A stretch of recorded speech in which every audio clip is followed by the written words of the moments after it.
Hi, and welcome again to Mbuya Nyamkuta Glass Table Talk. I'm Connie. Tariro.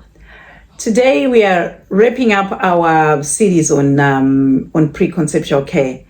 And the topics we are going to discuss today is HIV and sexually transmitted infections, which are either called STDs or STIs. It's one and the same thing. We will start off by giving a whole session to discussing about HIV. You and I know that HIV is the biggest elephant in the room in our Southern African region. So let's talk about it and maybe giving each other one or two other ideas and information will save another baby's life, will save another mom's life. I'll hand you over to Tari. Thank you, Connie. As Connie has just said, HIV is the hot topic, and it's something chatinongotaura nacho zvakanyorwa muzvikoro mumaposta muroad everywhere. It's all HIV, but vanhu tiri kufaila because isusu we are not playing our parts kuti zvani tive tichirarama upenyu healthy. Ndingada kutanga kutaura nezvekuti HIV. What is HIV? HIV is a virus, handiti kana tichiti virus chinhu chisingarapike. In simpler terms, chinhu chisingarapike zvakafanana neflu. Flu hairapike because ine mastrains akawanda. Uka flu kune mumwe munhu nhasi, ukapora this week, 2 weeks after ukasangana nemumwe munhu ane flu imwe strain wakutobata flu iyoyo. That's just the same with HIV. Handiti saka nyaya iripo ndekungoti we just need to be healthy or to be cautious. Kana tina HIV takutanga kutaura nezve-healthy living kana kuti toita sei kuti zvone tisa contract HIV. Handiti I'm just going to touch on how HIV is spread. I think everyone knows how HIV is spread, but we're just going to continue adding to the knowledge that you already have about HIV, so that munozvifunga kuti zvanotoda kuita izvi ndichazoda kusununguka kaini, ndichazoda kuita nhumbu, ndiri mukadzi of the childbearing age. Yatiri kungochema kuti iwe mukadzi of the childbearing age in this preconceptual time usati wasununguka ukufanira kurarama uri healthy kuitira kuti uchesei uite a healthy pregnancy, iwe wacho uite healthy. Handiti HIV inospread obviously nema-body fluids zvamunoziva.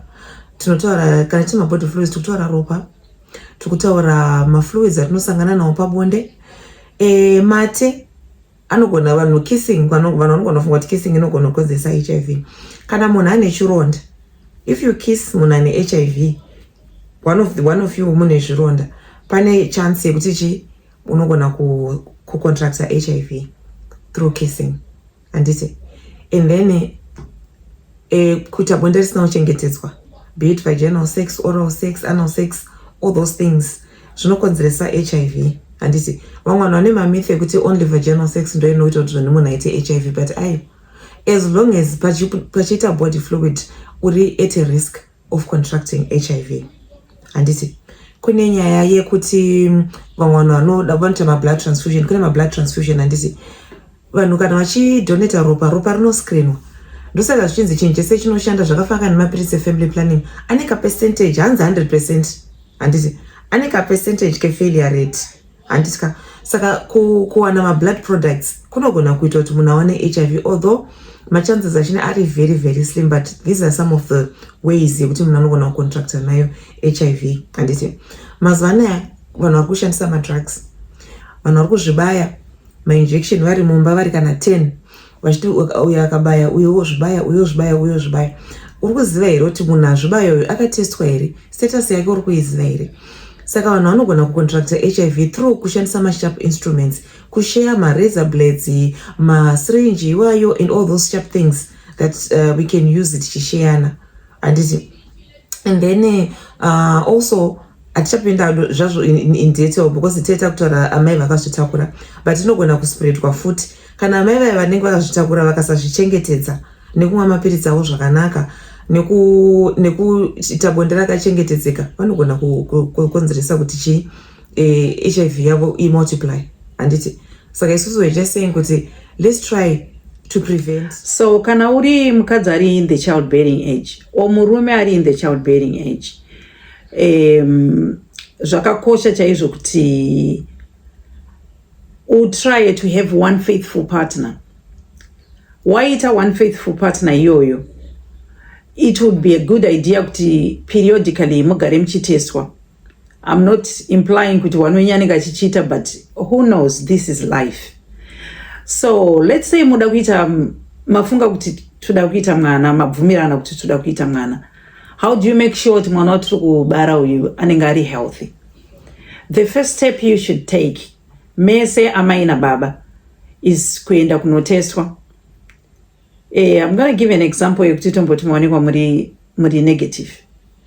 Mese, it doesn't give you a green light rekuti nhasi ngatitende tunoita mwana. We would suggest kuti mutore that, we have that mentality kuti we are HIV negative on this hour, on this day. And it would be a suggestion yekuti muitwe futi HIV test in another 3 months period.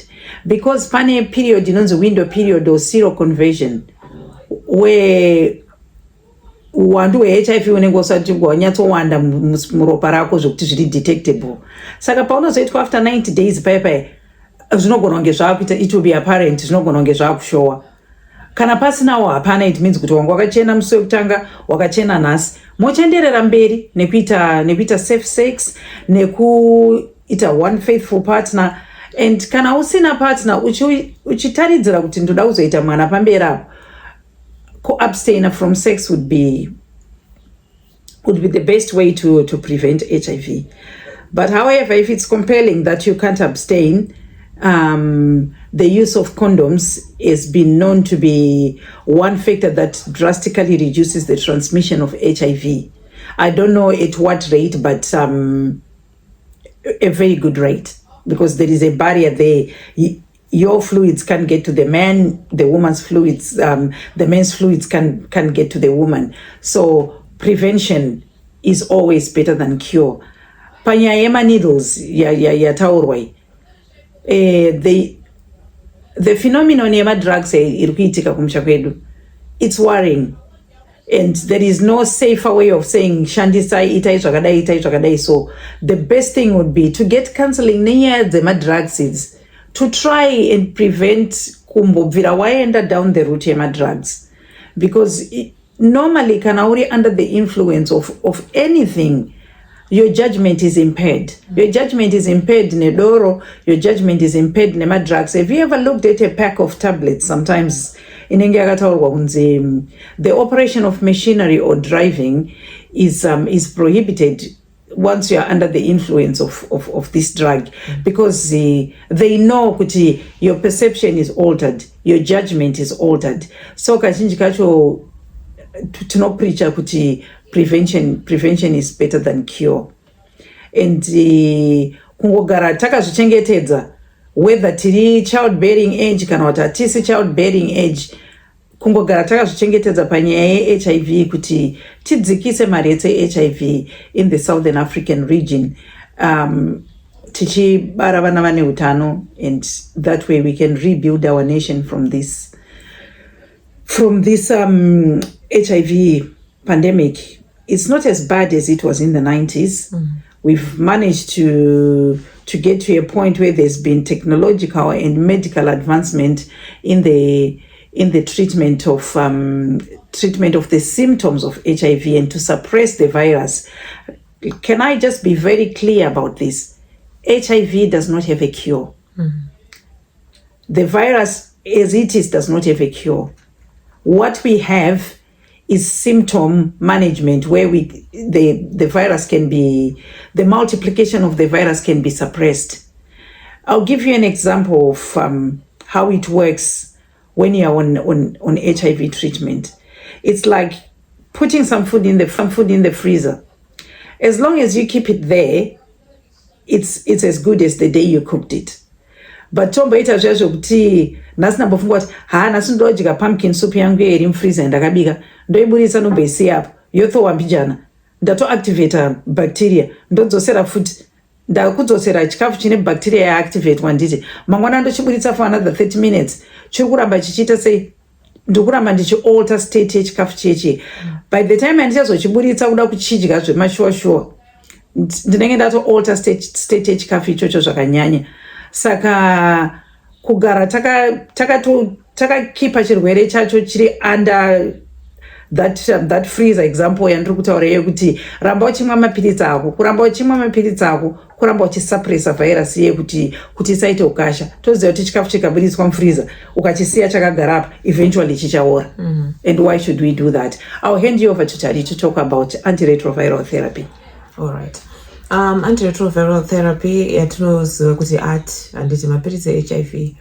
I will not say much asi chandoda kunyanyodza point on ndechekuti mushonga yedu tinofana kumwa zvatinenge takanzi timwe tichiita mushonga yedu handiti pane vanhu vekuti vakaita healthy living vakamwa mushonga yavo zvakanaka virus inogona kusvika pakunzi undetectable kusaoneka handiti inenge yasuppresswa so much nekuzvibata kwaunenge uchiita zvakanaka but let's bear in mind kuti zveni you still have it handiti hazviri kuti kana zvanzi iri undetectable wakutorarama zviri reckless nekuti some people get carried away nekuti vanogona kuenda kana napartner wake vanonotestwa obva totoona ina handinaka and then the partner will be carried away kuti tese tiri right and then you start having unprotected sex. Can I just add something? You are still HIV positive. It's just that the virus is undetectable. You are still HIV positive. Ukangoita reckless zvokuregera kumwa mapiritsi ako, it only takes a few days, a few weeks, you will be back to detectable. And being detectable means you are transmissible. Undetectable is equals untransmissible. But the minute yaunotanga kuita play around nekusamwa mapiritsi, you get back to be transmissible. Unogona kuinfecta someone. I'll hand you back. And saka it's something that we really need to think about kuti ngatisavarairwa nekuti zvezvimazana handiti mukuzvoona kuti it's very good kuti zvoni munzwa kuti chirwere chinonzi undetectable but tichifara kudaro handitika let's not abuse the fact yekuti takwanisa kuwana madrugs akanaka nekukwanisa kuwana chikafu chakanaka chekuti tinokwanisa kudya handiti chekuti zvinzi zviri undetectable handitika zvakare kana uchirarama neutano neutachona hweHIV pane maroutine appointments aunofana kuenda kune machekup aunoenda unonoitwa ekuti unonongochitaswa CD4 count yako viral load all that uchitwa mabloods akasiyana siyana kunozwa kuti hemoglobin yako iri papi all those things handiti some people they tend not to go handiti kana tichienda kunonotestwa kana kunoonekwa maviral load and whatever vanhu vari kurarama neutachona hweHIV I think you can agree with me kuti kunotanga kwatoitwa health education vanhu vanotombotanga vadzidziswa nezvinhu zvakawanda handiti saka kuatenda those appointments kunokubatsira kuti urambe uchingoita healthy living because kunogona kunge kune zvinhu zvinyowani you know kuti kana pane something like kana chirwere chiripo kunenge kungorine maresearch akawanda anenge achingoitwa ekungoimprove zvinhu izvozvo handiti saka the more you attend those clinics on time handiti the more you will know or the more you will be up to date with zvinhu to do with your health, to do with healthy living yako handiti saka let's adhere to ma-appointments kana zvanzi unofana kuenda musi wa30 ena musi wa30 iwoyo pamwe uda kuchinjirwa mapiritsi pamwe uda kuitwa sei please go handiti and pane imwe problem koni yekuti vanhu pakurorana kwavo inini baba ndogona kutestwa kubasa ndoonekwa ndiri HIV positive asi mai handichatova kuti ndozviripo handiti inini ndakutozvinda kunga mapiritsi handiti dzimwe nguva baba vanogona kuti inini vanogona kutsvaga reason yekuti kana kuti hey iwe wazodai iwe wazoita discharge yakati pamwe makushandisa protection but baba vari kuzviprotecta or whatever handiti we need to disclose kune mapartners edu handiti it's only fair kuti zvoni tiudze munhu watinorarama naye because kushandisa protection akusi 100% handiti kana munhu uchirarama utachiona HIV utachiona hweHIV unofanira kumwa mapiritsi ako or to add on to that washandisa protection handiti saka kana every day uchingosangana nepartner wako usingaite those things urikumisa pa-high risk handiti saka let's disclose kune mapartners edu kuti tese timwe mushonga handiti whilst we are there,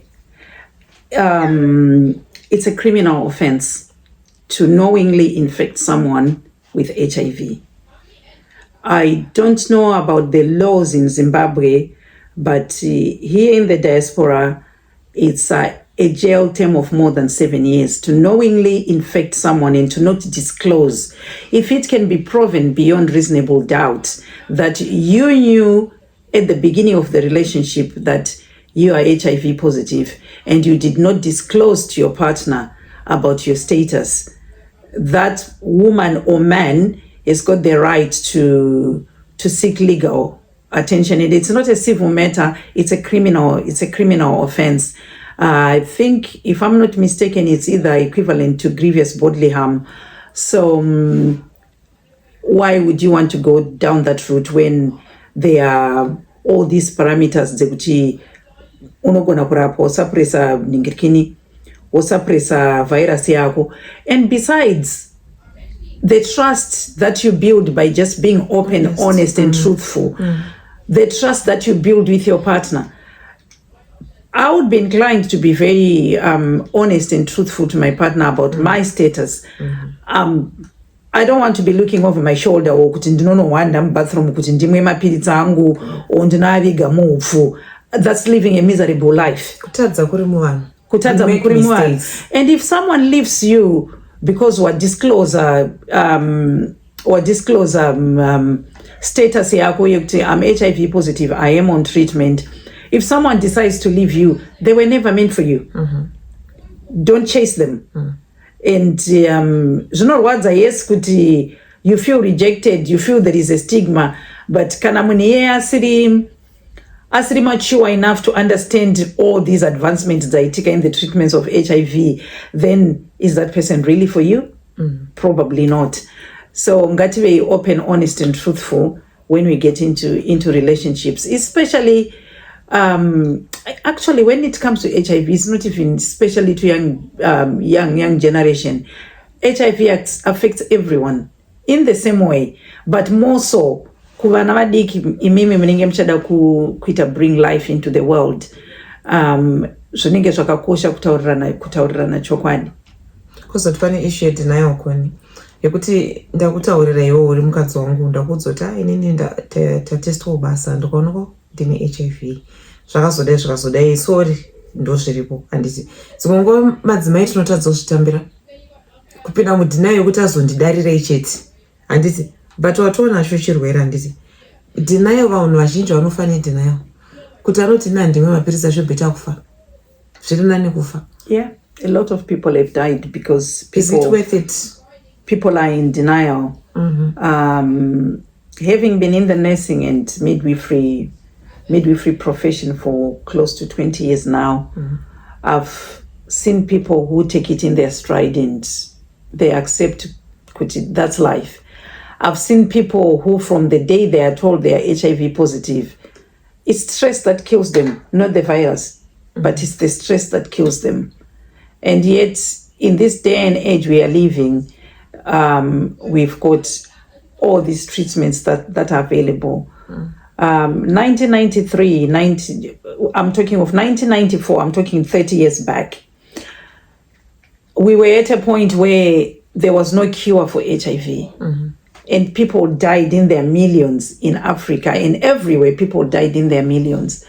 We shouldn't have anyone dying because of HIV developing into AIDS, because there is no reason for that in this day and age. So let's embrace kuti. We are living it's in an age where we are fortunate enough to live alongside everyone else with a chronic disease. And it starts with you, it starts with me, it starts with everybody else. Everyone, as far as HIV is concerned, it is everyone's responsibility. On that note, thank you. See you next time.